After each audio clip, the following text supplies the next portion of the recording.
Hi everyone, welcome to CMO Chats. My name is Bibhuti Bhusan Routray, and I am the head of marketing at CSM Tech. Hi there, Vibhuti. We are thrilled to have you with us today. I just wanted to get a bit more of an introduction from you. Can you tell us a bit about your journey and what sparked your interest in marketing? So I started off after a stint in investment banking. I was into banking first. I was a financial analyst with Morgan Stanley. This creative spark that I've always had in college that prompted me to make some sort of inroad into a creative industry. I started working in advertising for a bit and then moved on full time into marketing about 8 years ago. And since then, this is what I've been doing at CSM Tech. Spent about 8.5 years now. When I first started with them, they were a boutique GovTech company. They primarily catered to the public sector, worked with governments, public sector agencies, multilateral bodies, and on development projects. And through this journey with both Season Tech and it also became a personal journey for me, we grew together. And now Season Tech is a large global IT consulting and services company operating across Africa, Southern Asia, North America, and Middle East as well.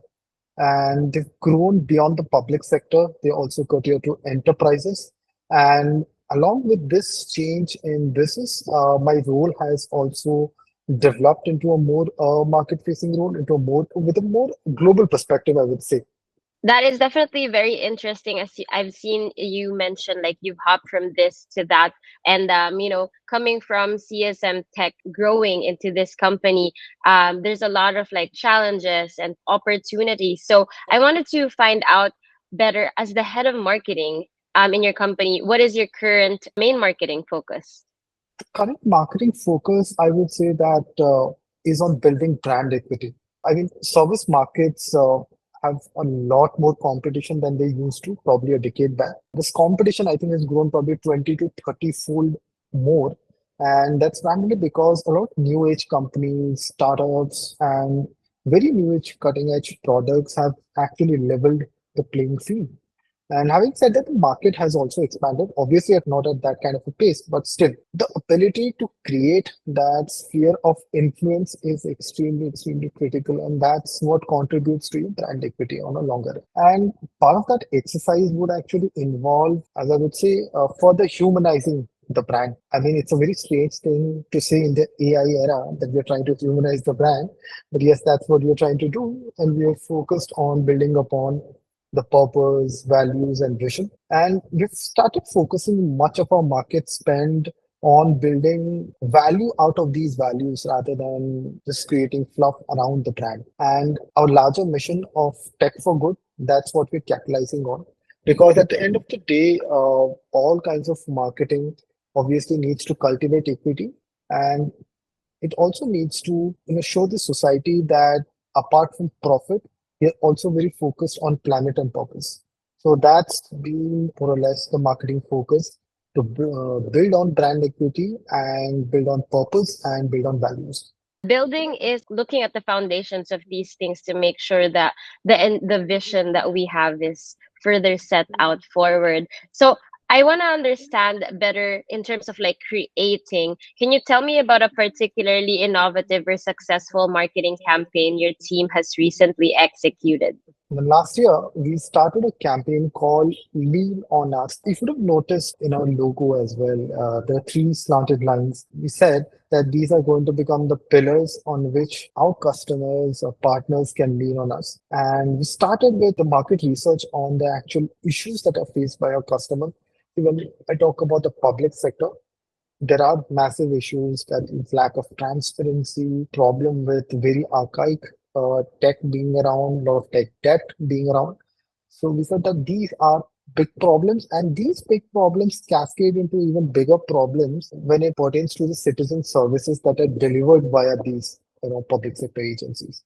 So we're looking at massive problems that is affecting the society on a day-to-day basis. We said that let's create a campaign around it. Let's have this discussion that these are the problems that the society at large today faces because there is a problem with the tech that is being used. We decided to make the campaign very empathetic and without having to show our customers or prospect in a poor light. We said that these are problems that we understand, and we understand that you need partners, and that's where we come in. There's no sort of magic going to happen. It's going to be a drawn process, but we are going to be there with you. And that's what Lean on Us actually meant. It resulted in about 8x more visibility on digital platforms, about brand lift of about 2 to 3%, and about 10 to 13% more improvement in the brand chatter on B2B platforms. So I would say that's a fairly successful campaign for us. Yeah, for sure. Very successful indeed. And I love the title Lean on Us, which, really tackles a lot of the challenges. And it's always difficult to talk about, challenges or problems in that sense. So I wanted to ask you, what are your biggest marketing challenges at the moment? Is there a bigger challenge in AI generated content at this point? I think that's a singular marketing challenge of this entire decade. And I'm glad that a lot of platforms today have begun labeling AI generated content, and tools are getting better at checking content that's generated by AI. See, AI being used for automation is obviously a great thing that's been in marketing for about half a decade now. It's already being leveraged by a lot of platforms, but the content generation part, that's where the lines have begun to blur. So it's become very important for us to incentivize content creators in our teams in this influencer marketing spaces and also independent creators. Because this is an issue that cuts across marketing teams regardless of their size or of the organization's market cap.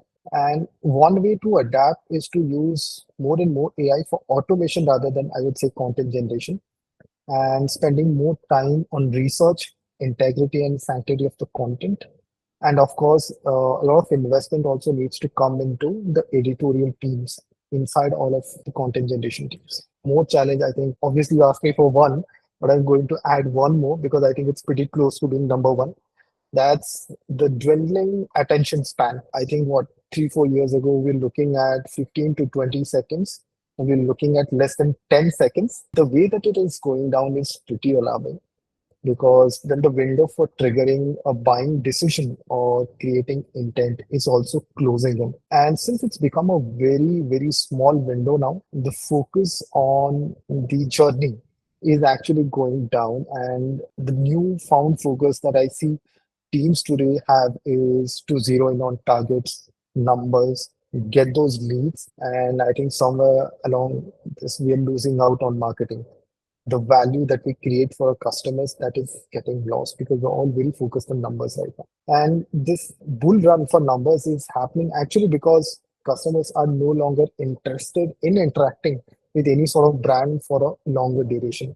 Because I remember when I started copywriting, the full page ads used to be a thing. We used to have long copies, and you'd have at least 100 to 150 words to read about a marketing concept. Today, all you read is about 6 to 7 words at max, and I think 7 words are also getting stretched. I think we'll be down to 3 or 4 words by next year. So I think these are some challenges I would say that we're facing. But then I think we're going to see a rehash of the long formats very soon. I love this forecast. I love how you brought up how generative AI is currently what we see in the future and how they're being used separately, whether for content, whether for automating internally and whatnot. And I think that that's a very good point in being able to stay ahead or being able to see how we can be more efficient. So we're going to go to the next question, particularly on how does your company stay ahead of its competitors in terms of marketing? I think the biggest differentiator here would be that we leverage very niche channels of distribution. Like we do not spend a lot on TV, print, and billboards. I mean, OH at large. The idea is that we are able to reach customers via channels that they use, which are more personal to them. We're looking at very niche B2B platforms. We're looking more at events. We're looking at round tables. We're looking at more customized experiences rather than putting our money in places where the competition is already very high. There is no point in trying to outbid anybody at all because that means the value of money for both you and your competitor goes down. So we're saying that let them do their thing. We're going to do our thing. So our distribution channels have become very different, and this Evolution has happened in the course of last 4 to 5 years. And I think in the next 5 to 6 years, we will carry on down the same lane and our distribution channels will further consolidate and will focus more energy on lesser channels. It's all about finding your own niche and really building on that, right? I want to get your opinion on this, Vibhuti. What does the future of marketing look like for you? Somewhere between sales and advertising, we can risk becoming an accessory to either. On a much serious note, though, the future looks very bright, but also very windy.